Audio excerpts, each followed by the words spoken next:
Hello everyone, কেমন আছো তোমরা? Welcome to my platform. I am Hoimuntika Das, currently working as WBCS Executive Officer. Welcome to my channel. আজকে তোমাদের সাথে editorial অ্যানালিসিসের next video Bengali descriptive writing যারা improve করতে চাইছো এবং who are preparing for the descriptive examinations like WBCS, আমাদের সামনে মিসলেনিয়াস আছে, ক্লার্কশিপ এক্সামিনেশন এবং রাজ্যের বিভিন্ন পরীক্ষায় যেখানে এডিটোরিয়াল পড়ার প্রয়োজনীয়তা পড়ে to improve hour writing skill, তাদের জন্য আজকের এই ডিসকাশন। এবং বিফোর স্টার্টিং টুডেজ ভিডিও তোমাদেরকে আমার তরফ থেকে একটা থ্যাংক ইউ। তোমরা আমার আগের যে এডিটোরিয়াল অ্যানালিসিসের ভিডিওটা খুব পজিটিভলি অ্যাপ্রিসিয়েট করেছো এবং তোমাদের কমেন্টস পড়ে আমার খুব ভালো লেগেছে এবং তার জন্য আজকের এই এডিটোরিয়াল 17 মার্চ 2025-এর এডিটোরিয়াল অ্যানালিসিসটা তোমাদের জন্য আমি করে দিয়েছি। হোপফুলি এটা তোমাদের ভালো লাগবে। সো আজকে স্টার্ট করা যাক। আনন্দবাজার পত্রিকা 17 তারিখের পেপার, আজকে সোমবার। এই এডিটোরিয়াল যদি আমরা পেপারটা দেখি, আমরা দেখব যে মেনলি যে জায়গাটা আছে, দেখো আমার মনে হয়েছে পড়ে এই বিষ মন্থন, এটা খুব পলিটিক্যাল একটা এডিটোরিয়াল এবং আমাদের পরীক্ষার পার্সপেক্টিভে খুব বেশি ইম্পর্টেন্ট নয়। নেক্সট যেটা এডিটোরিয়াল, ছোট এডিটোরিয়াল সাইডের, সেটা হচ্ছে নতুন অঙ্ক। এটা তোমরা জাস্ট একবার রিড করতে পারো for the current affairs related with the German political news. এটাকেও আমার মনে হয়েছে পরীক্ষার রেসপেক্টে জার্মানির পলিটিক্স আমাদের জানার প্রয়োজনীয়তা নেই, তো আমরা স্কিপ করতে পারি। এবার রাইট হ্যান্ড সাইডে দেখো সম্পাদক সমিপেশুতে বিশ্বসেরার আসনে, অর্থাৎ রিসেন্টলি যে ক্রিকেটে আমাদের যে ওয়ার্ল্ড চ্যাম্পিয়ন হয়েছে সেই সম্পর্কিত যে নিউজ সেটা আছে। এটা কারেন্ট ইভেন্টস বা কারেন্ট অ্যাফেয়ার্সে ওয়ান লাইনার হিসেবে জানলেই ভালো হয়, এখান থেকে খুব বেশি ডিটেলস কিন্তু জানার নেই। তো দুটো জায়গাকেই আমরা স্কিপ করলাম, বাট দুটো ইম্পর্টেন্ট নিউজ আর্টিকেল যেটা আছে খুব খুব ইম্পর্টেন্ট। ফার্স্ট নিউজ আর্টিকেল যেটা আমরা ডিসকাস করব আজকের এডিটোরিয়ালে, সেটা হচ্ছে ওয়াটার ক্রাইসিস ইন ইন্ডিয়া। আমাদের ভারতবর্ষে যে জল সংকট দেখা যাচ্ছে এবং সেখান থেকে মুক্তির কি কি উপায় হতে পারে সেই বিষয়ে কিন্তু একটা খুব সুন্দর এডিটোরিয়াল আছে, প্রচুর ফ্যাক্টস অ্যান্ড ফিগার আছে এবং কি কি ওয়ে ফরওয়ার্ড হতে পারে সেই বিষয়ে আলোকপাত করা আছে। তো এবং নেক্সট আর্টিকেল আমরা যেটা ডিসকাস করব আজকের ভিডিওতে, সেটা হচ্ছে বেঁচে থাক মহল্লা ক্লিনিক। দিল্লির একটি কারেন্ট অ্যাফেয়ার্স রিলেটেড এই এডিটোরিয়াল, যেখানে লেখক আমাদের দেশের সার্বিক যে স্বাস্থ্য পরিকাঠামো সেটার সম্বন্ধে তাতে কি কি সমস্যা আছে এবং সেখান থেকে কি কি সমাধান আমরা করতে পারি সেটাকে বিশ্লেষণ করা হয়েছে এই এডিটোরিয়ালে।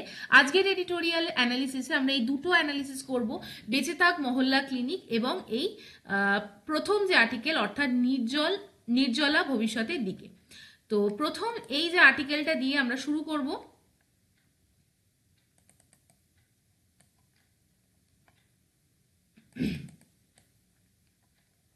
আচ্ছা, প্রথমত এই যে ওয়াটার ক্রাইসিস বা জল এর যে অভাব সেই বিষয়ে দেখো, আমরা একদা এই কথাটা আমাদের ইউজ করা হতো যে যে সমস্ত জিনিস ধরো আমরা প্রচুর যার হিসাব রাখার প্রয়োজন নেই তার সাথে আমরা একটি বাগধারাকে ইউজ করতাম, জলের মতো ব্যবহার করা যায়। অর্থাৎ জল যেরকম জলের কোনো হিসাব নেই, জল যেমন অগুন্তি, চাইলেই পাওয়া যায়, এইটা কিন্তু আমাদের প্রবাদ বাক্যের সাথেও মানে ব্যবহার হতো যে যেখানে হচ্ছে যে জিনিস প্রাচুর্যময় সেটি হচ্ছে জলের মতো সহজলভ্য। কিন্তু বর্তমানে লেখক বলেছেন যে এই প্রচলিত কথাটির সঙ্গে বাস্তবতার এখন আর মিল খুঁজে পাচ্ছে না। আমাদের সুজলা দেশে এখন নতুন বাস্তবতা হয়ে দাঁড়িয়েছে এই জলাভাব বা জল সংকট। বর্তমানে দেখো বলেছেন লেখক, চৈত্র মাস শুরু হয়নি, বাতাসে গাছপালার শেষে বসন্তের আমেজ, কিন্তু ইতিমধ্যেই বাংলার বিভিন্ন অঞ্চলে দেখা গেছে পানীয় জলের অভাব বা সংকট।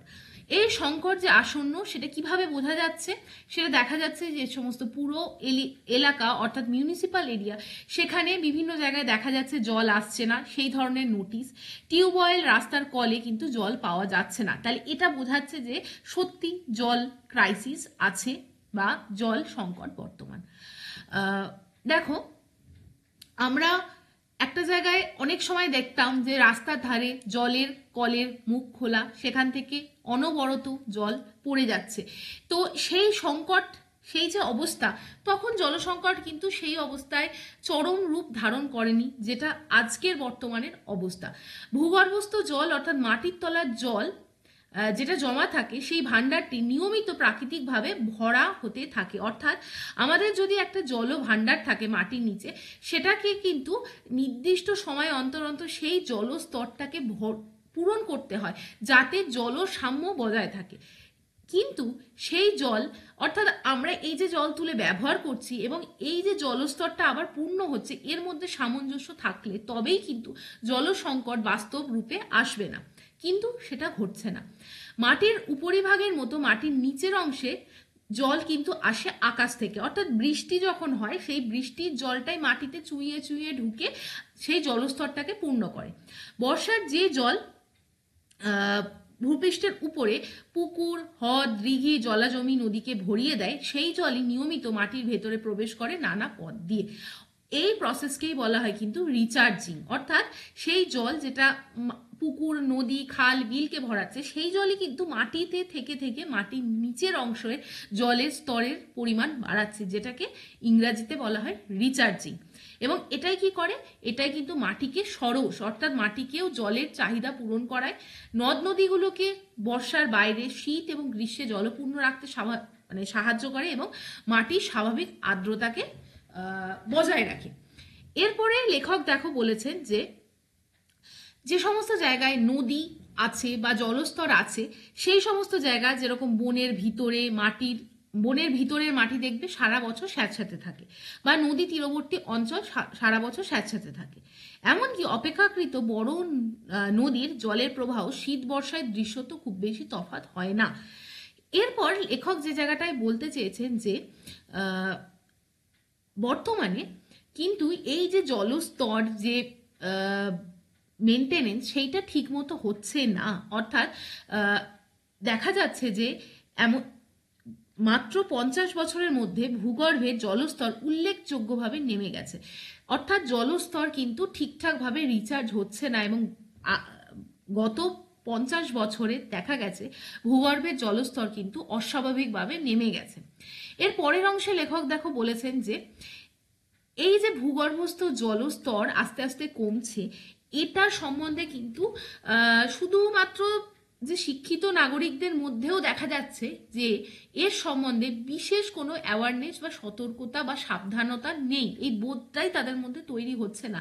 তারা ভাবছে যে হয়তো প্রযুক্তি বা নিজেদের টাকা থাকলে আলাদিনের জিনের মতো সব কিছুই তারা কিনে নিতে পারবে। অর্থাৎ বর্তমান প্রযুক্তি, বৈজ্ঞানিক যে ডেভেলপমেন্ট, সায়েন্টিফিক ডেভেলপমেন্ট, এগুলোর মাধ্যমে হয়তো জলস্তর যে নেমে যাচ্ছে এই ঘটনাকেও তারা ওভারকাম করে আসতে পারবে এবং সেই সমস্যাও তারা দূরীকরণ করে ফেলতে পারবে। বাস্তব কিন্তু তা বলে না। যে ভারত চিরকাল সুজলা বলেই সুফলা, বর্তমানে তার স্থায়ী জলভাণ্ডার বিপন্ন, কারণ তাতে জল ভরার পরিমাণের সঙ্গে জল তুলে নেওয়ার পরিমাণের কোনো সামঞ্জস্যতা নেই। অর্থাৎ ভারতবর্ষের জলের যে ব্যবহার বর্তমানে হচ্ছে, সেখানে দেখা যাচ্ছে যে পরিমাণে আমাদের স্থায়ী জলভাণ্ডার রয়েছে তার তুলনায় যে পরিমাণ আমরা জল ইউজ করে ফেলছি সেটা অনেক বেশি, বা তার মধ্যে একটি সঙ্গতি নেই। এবং বলা হয়েছে যে অজস্র বিশুদ্ধ জলের যে সোর্সগুলো আমাদের কাছে ছিল, সেই জল সংরক্ষণে বিজ্ঞানসম্মত পদ্ধতিগুলো আমরা কয়েক হাজার প্রাচীন সভ্যতার ইতিহাস গড়েছিল, মাত্র 100 বছরে তা বিপর্যস্ত হতে চলেছে চূড়ান্ত অবৈজ্ঞানিকভাবে সেই জলের সংস্থান নষ্ট করার কারণে। অর্থাৎ আমরা যে চূড়ান্ত অবৈজ্ঞানিকভাবে কোনো রকম নিয়ম না মেনে এই যে জলস্তরকে ইউজ করেছি, এর ফলে জলের স্তর আজকে বিপন্ন। এরপরে দেখো বলা হয়েছে যে আমাদের রামায়ণ, মহাভারত বা গীতাতে, বিভিন্ন জায়গায়, পুরাণে এই জলস্তর যে ভারতের জলের যে ভূগর্ভস্থ জলের যে সন্ধান, সেগুলোর সম্বন্ধে লেখক লিখেছেন, খুব বেশি দরকার নেই। পরবর্তী অধ্যায়ে এই এডিটোরিয়ালের দুটো সমস্যার কথা তুলে ধরা হয়েছে, যে কারণে আজকে এই ভূগর্ভস্থ জলের এই করুণ অবস্থা দাঁড়িয়েছে। দেখো এখানে বলা হয়েছে ভূগর্ভস্থ জলের প্রধান দুটি সমস্যা নিয়ে অন্যান্য বছরের মতন সরকারের উদাসীনতা নিয়ে কিন্তু আক্ষেপ করেছে একটি অ্যাসোসিয়েশন, যার নাম south Asia network on dams, rivers and people. সেখানে বলা হয়েছে যে ভূগর্ভের যে জল পৌঁছানো এবং উত্তোলনে অসামঞ্জস্য রয়েছে, অর্থাৎ যেখানে যতটা জল ঢুকছে মাটির ভেতর আর যতটা জল তুলে নেওয়া হচ্ছে তার মধ্যে কিন্তু সামঞ্জস্যতা নেই।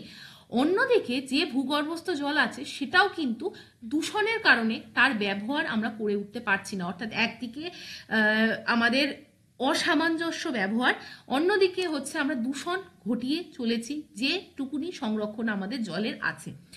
এরপর বলা হয়েছে অপেক্ষাকৃত নিচু যে সমস্ত এলাকা দিয়ে বৃষ্টির জল গড়িয়ে ভূগর্ভে প্রবেশ করে, অর্থাৎ যেটাকে আমরা ক্যাচমেন্ট এরিয়া বলি, অর্থাৎ মাটির যে সমস্ত অঞ্চল দিয়ে বা মাটির যে সমস্ত স্থান দিয়ে বৃষ্টির জল চুইয়ে মাটির নিচে যেতে পারে তাদের বলা হয় ক্যাচমেন্ট এরিয়া। সমস্যা হচ্ছে মানুষ কি করছে, সেখানে হস্তক্ষেপ দিচ্ছে।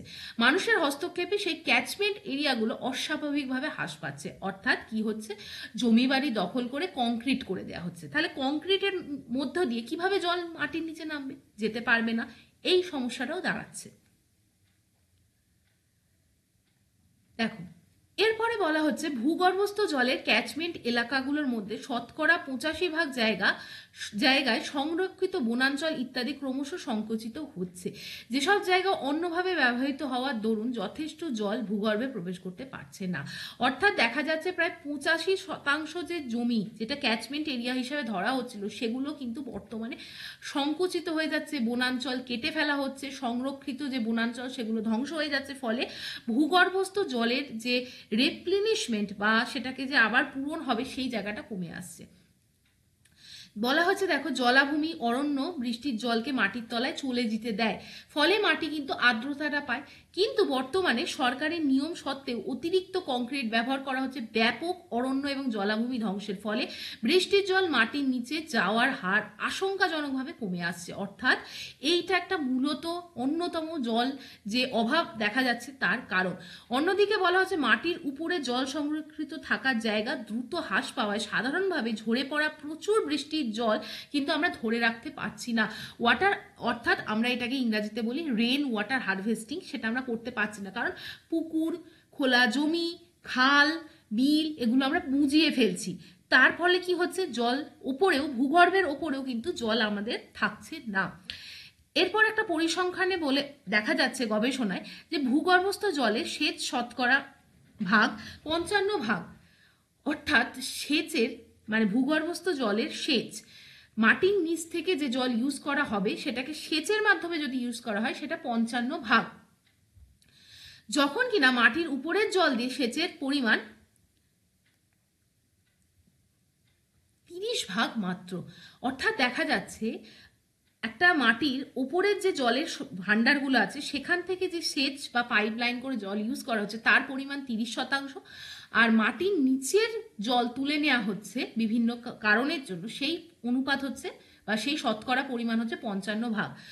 অথচ সকলেই জানেন এই দেশে বৃষ্টির জলকে ব্যবহার করে সেচের কত বিচিত্র পদ্ধতি প্রচলিত ছিল, অর্থাৎ বলা হচ্ছে যখন বৃষ্টি হচ্ছে সেই জলটাকে ধরে রেখে সেটাকে সেচের কাজে ব্যবহার না করে মানুষ কি করছে, বেশিরভাগ সময় মোর দ্যান 55% কেসে দেখা যাচ্ছে এই যে ইরিগেশন বা সেচ ব্যবস্থা সেটা কিন্তু আমাদের মাটির নিচে যে জল সেটাকে তুলে নেওয়া হচ্ছে, ফলে কিন্তু একটা সমস্যা দেখা যাচ্ছে।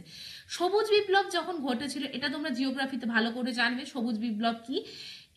সবুজ বিপ্লবের সময় এই জলসংকট লাফিয়ে লাফিয়ে বাড়ছে, অথচ তার নিরসনের জন্য বাস্তবে কোনো উপযুক্ত ব্যবস্থা গ্রহণ করা হয়নি।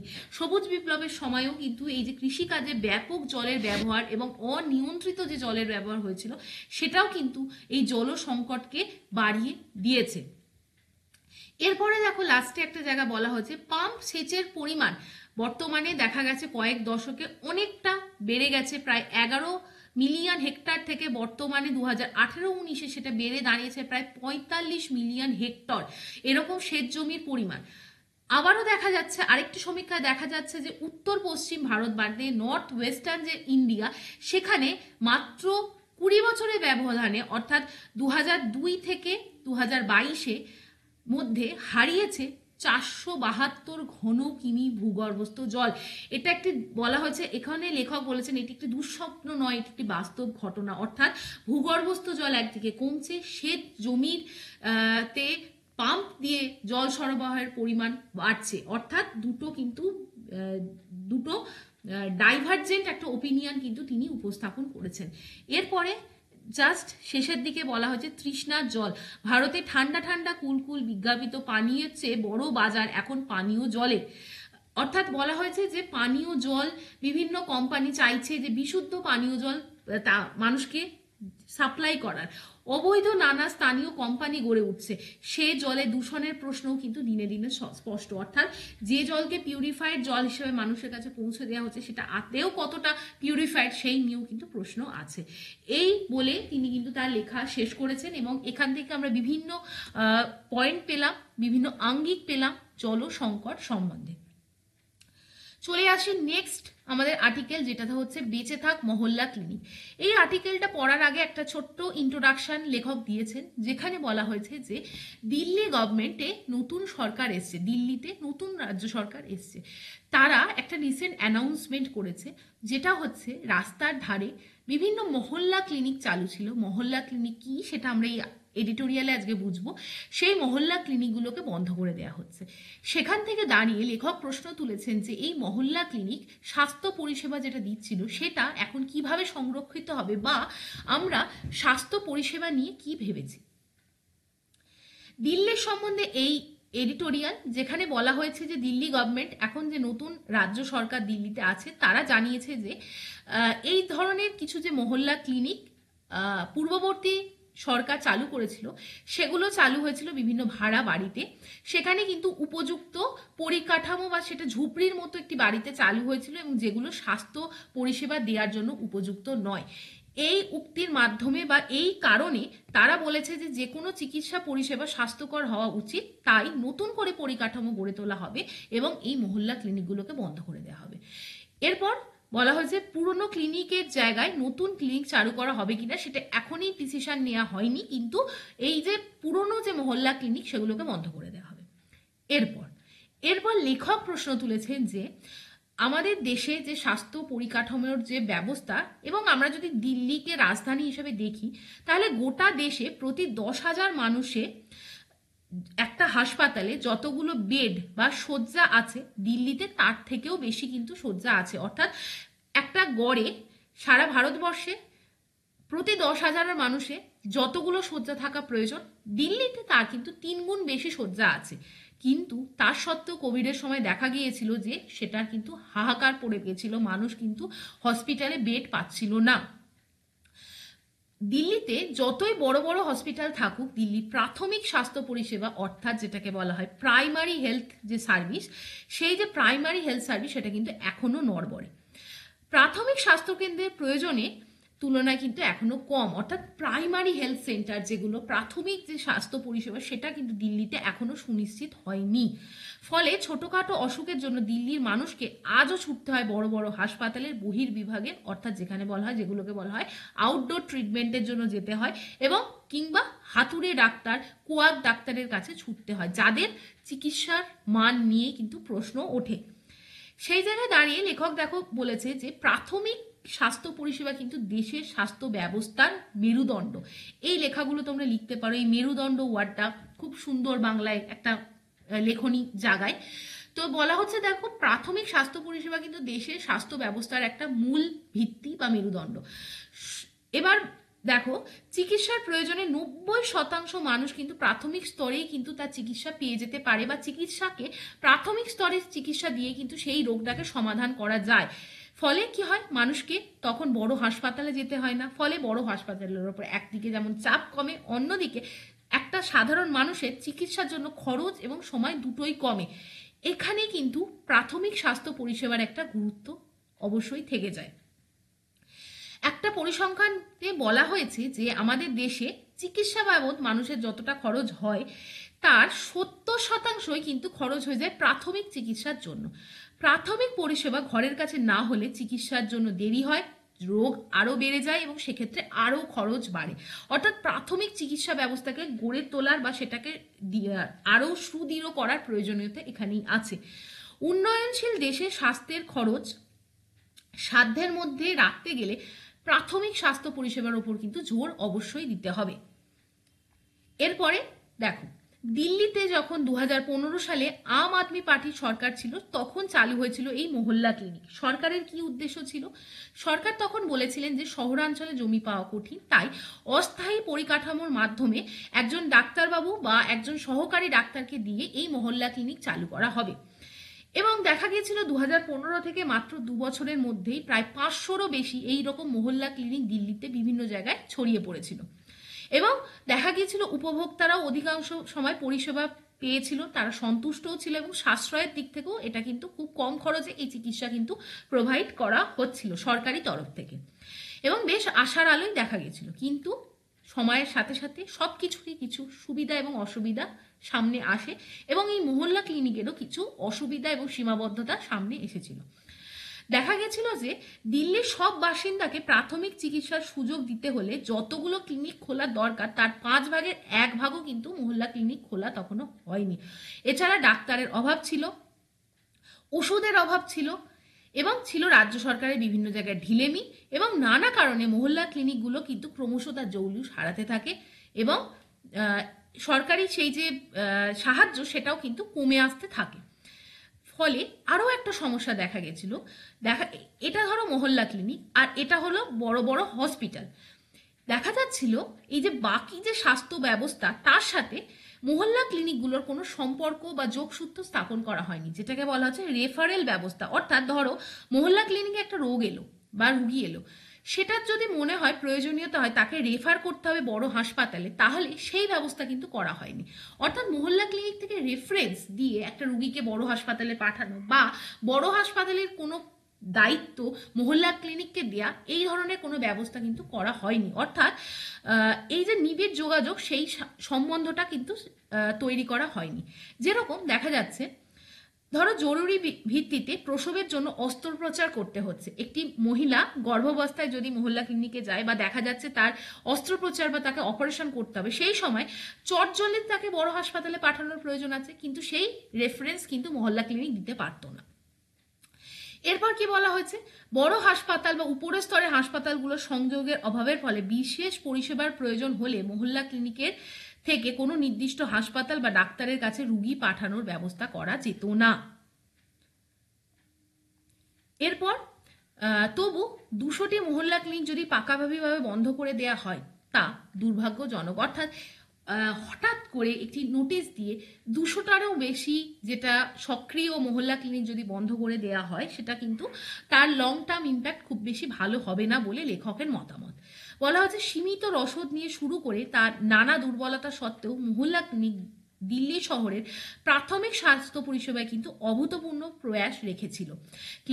এরপরে কি বলা হয়েছে, সেটাকে বন্ধ না করে দিয়ে লেখকের সাজেশন বা লেখকের মতামত সেগুলোকে যদি পর্যাপ্ত পরিমাণে উন্নততর পরিষেবার সেখানে ব্যবস্থা রাখা যায়, ওষুধের যোগান নিয়মিত করা যায়, ডাক্তার এবং যে স্বাস্থ্যকর্মী তাদের পারিশ্রমিক যদি নিয়মিত বাড়ানো যায় এবং দরকার হলে মহিলা স্বাস্থ্যের উপর যদি জোর দেওয়া যায়, তাহলে এই মহল্লা ক্লিনিকগুলো অচিরেই প্রাথমিক স্বাস্থ্য পরিষেবার উপর একটা গুরুত্বপূর্ণ ভূমিকা রাখবে। এছাড়া বলা হয়েছে এক্ষেত্রে একটি সুচারু ব্যবস্থা ভালোভাবে চালু করতে হবে, যাতে উপরের উচ্চস্তরের চিকিৎসা ব্যবস্থার সাথে মহল্লা ক্লিনিকগুলোর মধ্যে রেফারেন্স বা রেফারেল ব্যবস্থা চালু করা যায়। মহল্লা ক্লিনিকগুলো দিয়ে ম্যালেরিয়া, ডেঙ্গু প্রভৃতি নিয়ন্ত্রণ কর্মসূচি চালু করলে সেটা কিন্তু একটা পাবলিক হেলথ বা জনস্বাস্থ্যতেও একটা গুরুত্বপূর্ণ ভূমিকা রাখবে। তো এই বক্তব্য রেখে তিনি কিন্তু তার লেখাটা শেষ করেছিলেন। তাহলে আজকের এডিটোরিয়ালে আমরা দুটো জিনিস পড়লাম, একটা হচ্ছে আমরা যাচ্ছি, একটা হচ্ছে আজকের এডিটোরিয়ালে আমরা যেটা ফার্স্ট অফ অল পড়লাম সেটা হচ্ছে ওয়াটার ক্রাইসিস রিলেটেড আর্টিকেল। ঠিক, আর একটা আমরা পড়লাম যে প্রাইমারি হেলথ কেয়ার অর্থাৎ আমাদের যে প্রাথমিক স্বাস্থ্য পরিষেবা সেটাকে আমরা কিভাবে ইমপ্রুভ করতে পারবো। যদি তোমরা ডেসক্রিপটিভ রাইটিং নিজেদের সম্বন্ধে লিখতে চাও তাহলে আমার যে টেলিগ্রাম চ্যানেল সেখানে যুক্ত হয়েও তোমরা যদি কেউ ডেমো অ্যান্সার লিখতে চাও, আমি একটা ডেসক্রিপটিভ রাইটিং এর ওপর তোমাদের একটা লেখা বলে দিচ্ছি। তোমরা যদি কেউ মনে করো আমাকে লিখে জানাতে পারো টেলিগ্রামে, জাস্ট একটা সিঙ্গেল পাতায় তোমরা লিখে পাঠাতে পারো, অন্যরাও সেটা দেখে উপকৃত হতে পারবে। আজকে তোমরা লিখে আমাকে জানিও একটি প্রবন্ধ যেখানে তোমরা লিখো আজকের এডিটোরিয়ালগুলো পড়ে যে প্রাথমিক স্বাস্থ্য সচেতনতা কতটা প্রয়োজন স্বাস্থ্যকে সুদৃঢ় করতে। আমি একবার লিখে দিচ্ছি, তোমরা এটা লিখতে পারো। প্রাথমিক স্বাস্থ্য ব্যবস্থায় গুরুত্ব আরোপের প্রয়োজনীয়তা। তোমরা যদি কেউ ইন্টারেস্টেড থাকো এইটার ওপর 200 ওয়ার্ডে 200টা শব্দের মধ্যে একটা এডিটোরিয়ালের মতো করে লিখে, সম্পাদকীয় প্রতিবেদন যেটাকে বলা হয় সেটা লিখে আমার টেলিগ্রাম গ্রুপে লিখতে পারো, পোস্ট করতে পারো, যাতে অন্যরাও সেই লেখা দেখে উপকৃত হয়। আজকের ভিডিও কেমন লাগলো বলো, আজকের এডিটোরিয়াল অ্যানালিসিস কেমন লাগলো বলো, লাইক করো, শেয়ার করো, এই চ্যানেলটিকে সাবস্ক্রাইব করো। এবং তোমরা যদি ডেডিকেটেড প্রিপারেশন নিতে চাও চাকরির জন্য, কম্প্রিহেন্সিভভাবে general study, science, English, math এগুলো মানে প্রিপারেশন নিতে চাও তাহলে তোমরা আমাকে রিচ আউট করতে পারো আমার মেল আইডি থ্রু দিয়ে, এবং সেখান থেকে আমি তোমাদের সাথে কন্ট্যাক্ট করবো এবং you can definitely get a holistic guidance for the civil service preparation. এবং ডেসক্রিপটিভ প্যাটার্নের জন্য তোমরা যদি আজকে মনে করো এই লেখাটা সম্পাদকীয় প্রতিবেদন লিখতে পারো তাহলে অবশ্যই টেলিগ্রামে লিখে পোস্ট করো, তাহলে সকলেরই উপকার হবে। এইটুখানি বলে আজকে আমি আমার ভিডিও শেষ করছি। কেমন লাগলো অবশ্যই কমেন্ট সেকশনে জানিও। তোমরা আগের দিনের এডিটোরিয়াল অ্যানালিসিসকে খুব বেশি অ্যাপ্রিসিয়েট করেছিলে এবং সেই জায়গা থেকে দাঁড়িয়ে আজকের এই ভিডিও। চলো, take care, good night to all. আজকের মতো এইটুকখানি, কালকে আবার নেক্সট ভিডিও নিয়ে আমি হাজির হব।